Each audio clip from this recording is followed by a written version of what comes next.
ఆ గొంతుల్ని కొనుగోలు చేస్తామన్నారు అంటున్నారు. తాజాగా ఇప్పుడు ఎవరైతే మోపిదేవి వెంకటరమణ గారికి సంబంధించి 100 కోట్ల రూపాయలు డీల్ ఏదో జరుగుతూ ఉంది అనేటువంటి వార్తలు కూడా వస్తున్నాయి అంటూ చంద్రశేఖర్ గారే చెప్తా ఉన్నారు. సో అంటే అది వారు చెప్తున్నారంటే ఖచ్చితంగా మరి వారి పార్టీలో డిస్కషన్ జరిగి ఉందేమో. మన పార్టీ రాజ్యసభ సభ్యుడిని కూటమి వారు కొనుగోలు చేస్తున్నారని డిస్కషన్ జరిగి ఉంటుంది. ఏమంటారు? డిస్కషన్ ఏమి ఉండదండి. అక్కడి నుంచి ఏదో స్క్రిప్ట్ వచ్చింది, ఆయన బాగా చదివారు.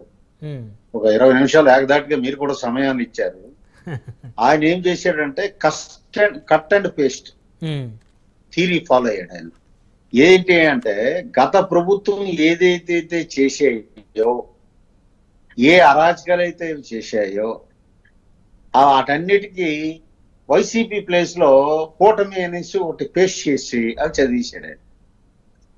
సో మనం మాట్లాడేటప్పుడు రైస్ స్మగ్లింగ్ గురించి ఆయన మాట్లాడుతున్నాం. ఏమండి మీకు తెలీదా? మీరు కొత్తగా వచ్చారా చంద్రశేఖర్ గారు ఈ పార్టీలోకి? ఈ పార్టీ సంస్కృతి, నాయకుల క్యారెక్టర్స్ మీకు తెలియనట్టు. పాపం ఆయనకి, నాకు ఆయన మాటల్లో కానీ అమాయకత్వం కనబడుతుంది. వాళ్ళు ఏ స్క్రిప్ట్ ఇస్తే చదువుతున్నారు కానీ ఆయన నేను తప్పు పట్టడం లేదు. ఎందుకంటే తప్పదు, పర్ఫార్మెన్స్ సిండ్రమ్ ఉంటది ఒకటి. ఇప్పుడు ఆయన కొత్తగా ఎన్నిక కాబడ్డాడు. ఇటువంటి సునామీలో కూడా ఆయన ఎన్నిక కాబడ్డాడు. ఆల్రెడీ నేను ఆయన అభినందించాను. సో అది అంత ఈజీ ఇది కాదు. కానీ ఇప్పటికైనా సరే వాళ్ళు ఏది పేపర్ పంపిస్తే అది మీరు చదవకండి, మీ ఓన్ గా అనాలిసిస్ చేయండి ఏం జరుగుతుంది. ఇప్పుడు ల్యాండ్ టైప్ పాసబుక్కుల మీద మీరు క్వశ్చన్ అడిగారు బ్రహ్మారెడ్డి గారు. అవును అవును. పాసబుక్కుల మీద జగన్ బొమ్మ ఏంటంటే తెలివితేటగా అది పక్క తప్పించి అన్న క్యాంటీన్ ఫోటోలు లేవా? ప్రభుత్వ కార్యక్రమాల మీద మీ వాళ్ళు వేసుకోలేదా లాస్ట్ టైం? దాని మీద మేమేం మాట్లాడలేదే. రైతులు సొంత ఆస్తులు పాసబుక్కుల మీద బొమ్మ ఏమిటి, వాళ్ళ సరిహద్దుల మీద మీ జగనన్న పేరేమిటి, అది తప్పు అని అంటే దానికి తెలివితేటలు దాటవేసి అటు ఇటు తిప్పి ఇది కరెక్ట్ కాదండి. ఇప్పటికైనా మీ పార్టీలో మాట్లాడండి, మీ పార్టీలో జరుగుతున్న అరాచకాలని ప్రశ్నించండి. చంద్రశేఖర్ గారు, అంతర్గత ప్రజాస్వామ్యం లేదు పార్టీలో, నియంతృత్వం ఉంది, విలువలు లేవు, అవన్నీ పునరుద్ధరించండి. మీరు మాట్లాడండి, మీకు మంచి పేరు వస్తుంది, మంచి నాయకుడిగా మీరు రూపాంతరం చెందుతుంటారు.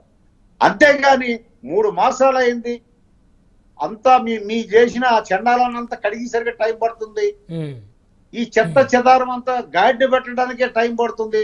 ఇవన్నీ మానేసి మాట్లాడితే కేసులు అంట. అవి మీరు చేశారండి, మీరు చేశారు. నా మీద 2 కేసులు పెట్టారు, క్రిమినల్ కేసులు. ఇంకా అంతకంటే అరాచకం ఏముంది? అయితే అందుకనే మీకు ప్రజలు బుద్ధి చెప్పారు. అది తెలుసుకోండి.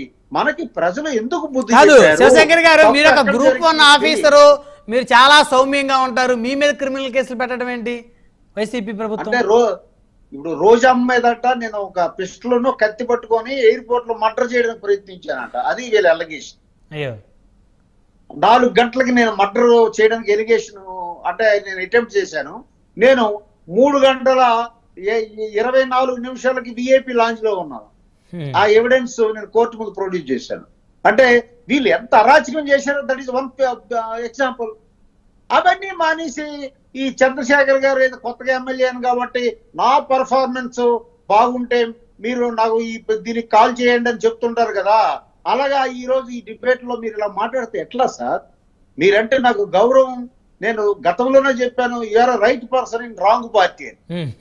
మీరు మీ పార్టీలో ప్రశ్నించండి, పార్టీలో జరుగుతున్న అరాచకాల్ని అంతర్గతంగా ప్రశ్నించండి, మీకు మంచి పేరు వస్తుంది, మంచి నాయకుడిగా రూపాంతరం చెందుతారు. అంతే తప్ప కూటమి మీద ఏదో బురద జల్లితే మీరు నాయకుడిగా ఎదగలేరు. ఇది ఒక మిత్రుడిగా, మీకంటే వయసులో పెద్దవాడిగా మీకు ఇస్తున్న సలహా.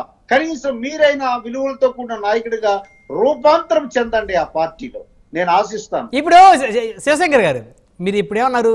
రైట్ పర్సన్ రాంగ్ పార్టీ అన్నారు.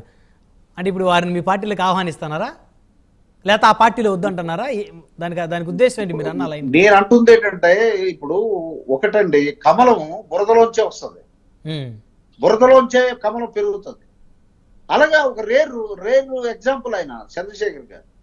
నేనంటాను ఆయన ఆ పార్టీని మార్చమంటున్నాను. మార్చకపోతే మీరు తిరుగుబాటు చేయండి. అరే constitution, democracy, internal democracy, people representative act ఇవేవి లేవేటండి. ఒక జగన్ యాక్ట్ నడుస్తుందా అని చెప్పి మీరు గట్టి నిలదీయండి మీ నాయకులను. ఒక సజ్జల యాక్ట్ నడుస్తుందా అని నిలదీయండి. చేస్తే ఆయనకు మంచి పేరు వస్తుందండి, మంచి నాయకుడిగా రూపాంతరం చెందుతాడు. చెందితే అటువంటి యంగస్టర్స్, అటువంటి బ్యాక్గ్రౌండ్ నుంచి వచ్చిన మంచి నాయకుడుగా రూపాంతరం చెందాలని ఒక అంబేద్కర్ వాదిగా, ఒక అంబేద్కరైట్ గా నేను కోరుకుంటున్నాను. అతని మీద ప్రాముఖ్యమే మాట్లాడుతున్నాను తప్ప నేను ఎప్పుడు ఆయన వేరే పార్టీ దేశంతో మాట్లాడబోను కూడా. పురుషోత్తమ్ రెడ్డి గారు, మొత్తానికి శివశంకర్ గారు అన్నా